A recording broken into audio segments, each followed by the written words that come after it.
สบายดียามแรงๆพี่น้องสบายดีเบิดสุขุสุคนเด้อมื้อนี้แม่นางใหญ่กะมีญาติพี่น้องทางพ่ออินปันมาเยี่ยมยามถามข่าวเนาะบนเพิ่นว่าบ่ได้เห็นกันมานี่กะ22 ปีแล้วพี่น้องบ่ได้กลับบ้านบ่ฮู้ทางสิกลับบ้านเนาะแล้วก็ได้เฟซของแม่นางใหญ่ก็เลยถึงเท้ากันมาแล้วก็มื้ออื่นสิให้รถโดยสารอันไปส่งหอดบ้านของอันยานางใหญ่พุ่นเลยพี่น้องเพราะว่า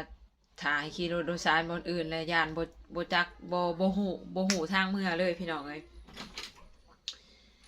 อาบน้ำนะลูกบ่หูทางเมื่อเลยพี่น้องเลยก็สิมีแม่นางใหญ่ก็เลยโทรเอารถโดยสารอยู่ในบ้านยาให้มารับเอาอยู่ในเฮือนแม่นางใหญ่นี่แหละแล้วก็ผ้าขาวมือนี่เนาะพาเขามื้อนี้ก็ตอนรับจับโจมเพิ่นด้วยการต้มไก่ลาดแซ่บๆสู่เพิ่นกินพี่น้องเอ้ยสิมีสีสันจังไดก็ติดตามไปในคลิปนั่นแหละเบิ่งนำกันในคลิปเด้อพี่น้องเด้อมีสีสันแห้งเลยพาเขาของแม่นางใหญ่มื้อนี้พี่น้องไปเจอกันในพาเขาเลยพี่น้องสบายดีจ้าสบายดีป่าลุงเบิดสุขุสุคนได้จ้าเห็นยังกินได้แม่ต้มไก่พี่น้องเอ้ยน้องคิมสบายดีก่อนล่ะมีพี่น้องทางพออินปันเพิ่นมาเยี่ยมยามถามข่าวเนาะบ่ได้เล่นกันเตร่นเลยจนบ่จื้อกันพุ่นเด้อพี่น้องเอ้ยไปจัดการต้มไก่บ้านให้เพิ่นกิน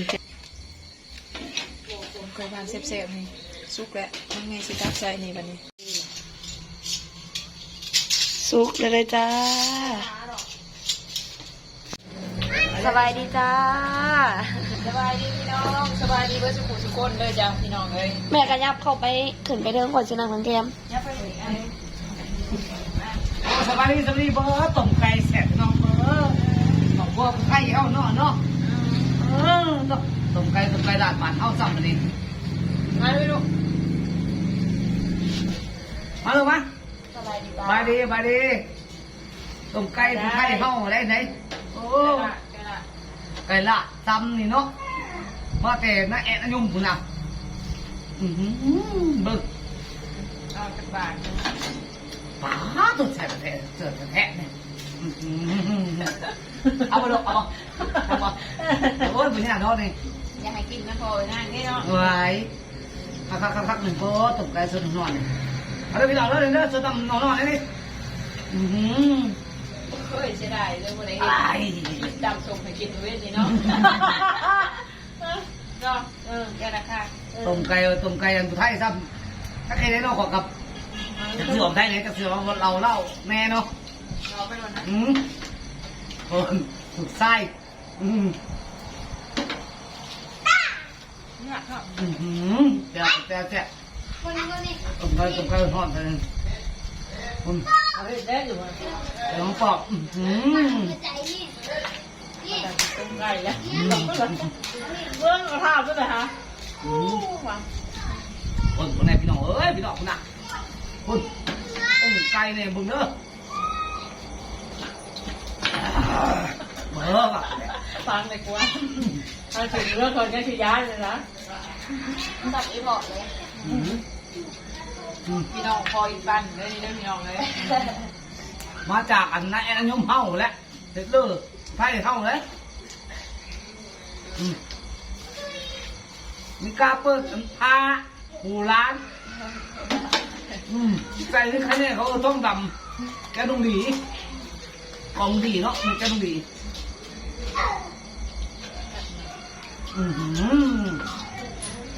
ไปที่น้องเอ้ย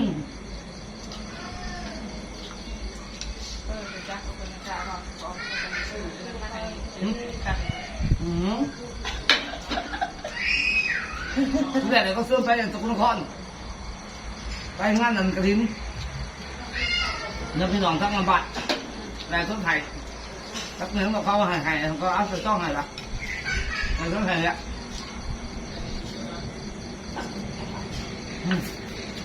กระละก็ตบเปลือยคุณดูคุณอ้อยจะเลยตัวปีมือเล่นอย่างนี้อยู่ได้ไงกินข้าวกินข้าวเจ้าแก้ว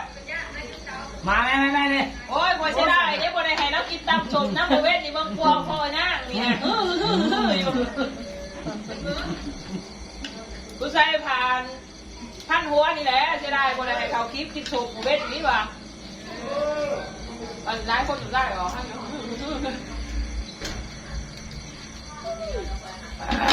บอก ทำมันตัวแห้งได้ก่อนจะว่าโอ้ฮัทเป็นอย่างละ น้องเนี่ยโบราณเคยโบราณซ้อมเขาเอิญว่าไปอยู่สกลนครอยู่ทางกองทุนเนี่ยเราโบราณซ้อมเขาว่ามักปลาอันหมากปลามันโคกไปเลยทำไมนะมาเอามาเราดูห้องมุ้งกักเลยบอกไปเอาไม่ได้ไม่ถูกเองต้นจะได้กินก็ไปห้องมือจะมากินนี่แต่เพิ่นว่านั่นมาเลยพี่ต่อยต้นหอมปากมันเท่า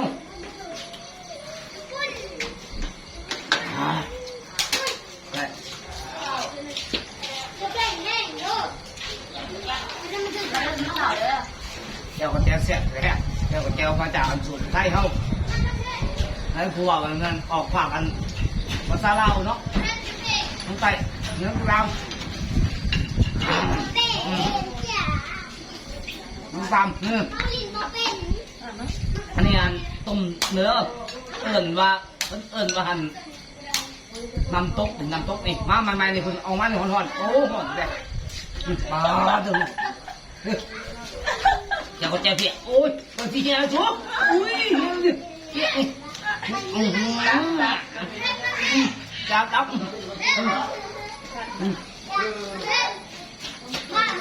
มีสีสันเลยไหมผ้าขาวนี่พี่น้องทั้งแม่ยมเฮาอ่ะเบิ่งแม่คนอะไรก็แซ่ให้แล้วเด้อบอกคุ้มพันมาแล้วเนี่ยจะกินใกล้กับเบิ้งนะโอ้โห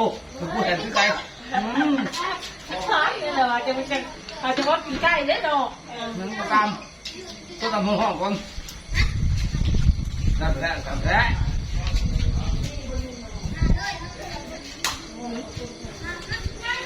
ถ้าเต้นเลยถ้าเต้นอันส่งอันเบาหน้าโอ้ไปไงเอาเลยต้องไ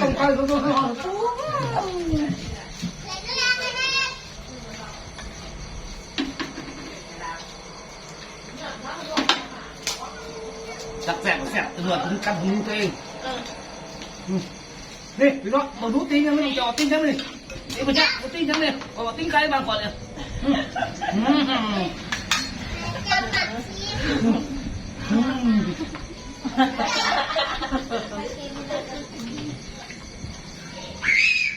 กิน3-4เมนูมียำแยมมันมีสีสันเลยเอาเนาะไอ้เดี๋ยวมันเป็นผัวได้อย่าขึ้นใหญ่แล้วเนี่ยเดี๋ยวมาผัวนะเพียงมากินได้ห้องสาวห้องไผ่หลาน2 คนเลยปล่อยลูกไงกูมู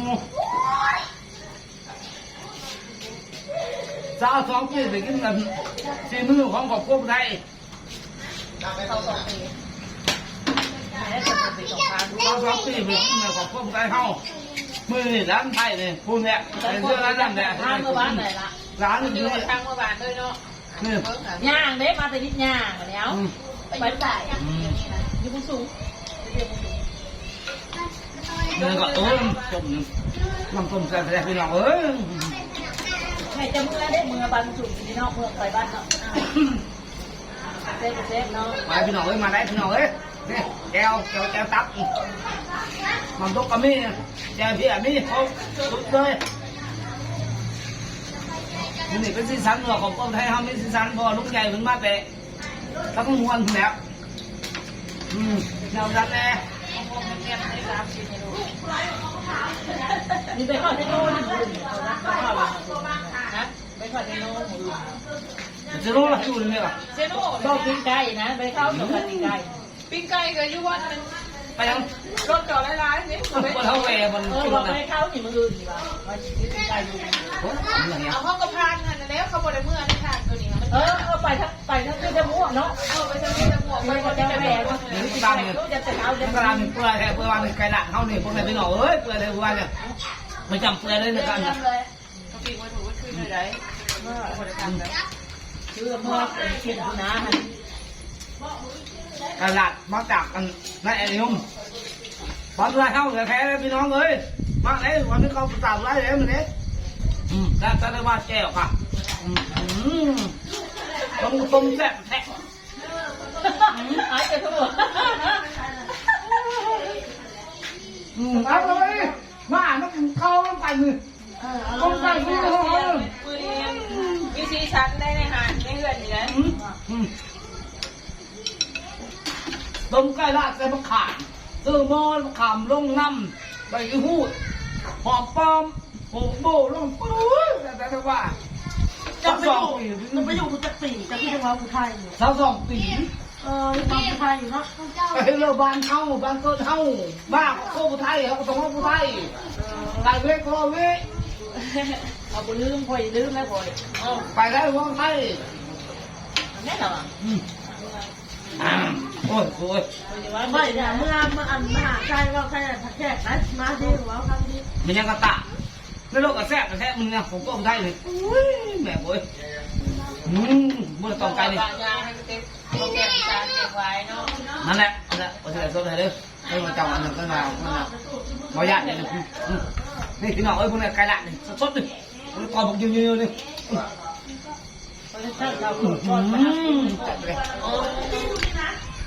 เราเป็นรักบ้าน